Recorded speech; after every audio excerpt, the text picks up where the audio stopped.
What is one of the best things about hockey? What's one of the best things about all sports? I'll give you a clue, starts with a C. You got it, Corsi. Don't turn off the video, I'm kidding. Comebacks. That starts with a C too. And on Monday night, we saw a pretty good comeback. The New York Rangers coming back on the Minnesota Wild. Rangers head into the third period down 3-0, and then they score 5 third period goals, win the game 5-4 in regulation. Against Darcy Kemper, a goalie who, prior to that game, was probably the hottest goalie in the whole league. And you know, a lot goes into predicting games. Oh, this player's due to score. Oh, this goalie's due to have a bad game. Or, oh, this stat predicts this. Those are all fine and those are all extremely useful, but the reason we watch the games is to be entertained. And the most entertaining things are the things that nobody should be able to pull off. You know, he hasn't really been in the news for a lot of nice things recently, but John Scott scoring a really nice goal. Just that feeling of, sorry, who scored? In any scripted show, you like things that surprise you, and what's even better about sports is they just happen. And that's what makes comebacks the best. And I started thinking about some of the best comebacks of all time. Last year, there was a pretty good one. How about the Habs coming back against the Sens? Habs come screaming back in the third period, win it in overtime. Wow. How about just a few years ago, the Boston Bruins and the Philadelphia Flyers? The Bruins go up 3-0 on the Flyers in the series. This is a cakewalk. But then the Flyers win Game 4, and Game 5, and Game 6. Oh man, we got Game 7? Oh, it's okay. The Bruins are up 3-0 until the Flyers score a goal.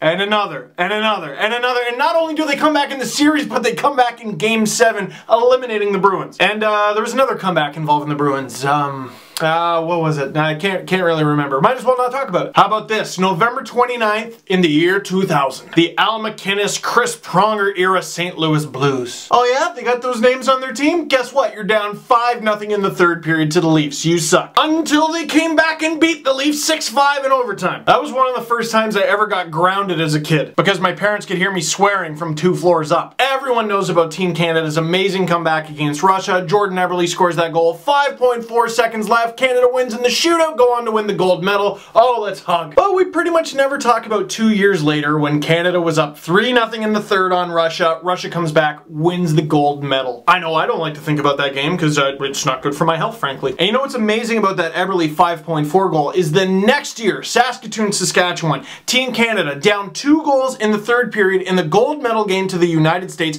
Eberle, snipe, comes back, forces overtime, blows the roof off the place. It's overtime. Canada, odd man rush on the States, stuffed, goes back the other way, goal. And unfortunately, we don't really talk about almost comebacks. How can we not mention the Canadian women in Sochi? That was a comeback so good that if you wrote it into a Hollywood movie script, it would be cheesy. You'd be watching it in theater and the good guys would win and you'd be like, oh, whatever. As if that would happen. Dude, it happened. That's why I got this jersey. Oh, I love that. Oh, what's that? Oh, it's victory. So of course, that's just some of the greatest comebacks in hockey history. What are your favorites? I can't get to them all. We gotta end this video at some point. I don't care if it's junior hockey, Memorial Cup, something you saw in Europe, NHL, AHL, Olympics, World Juniors, whatever. I don't care if it was your beer league, I'll believe you.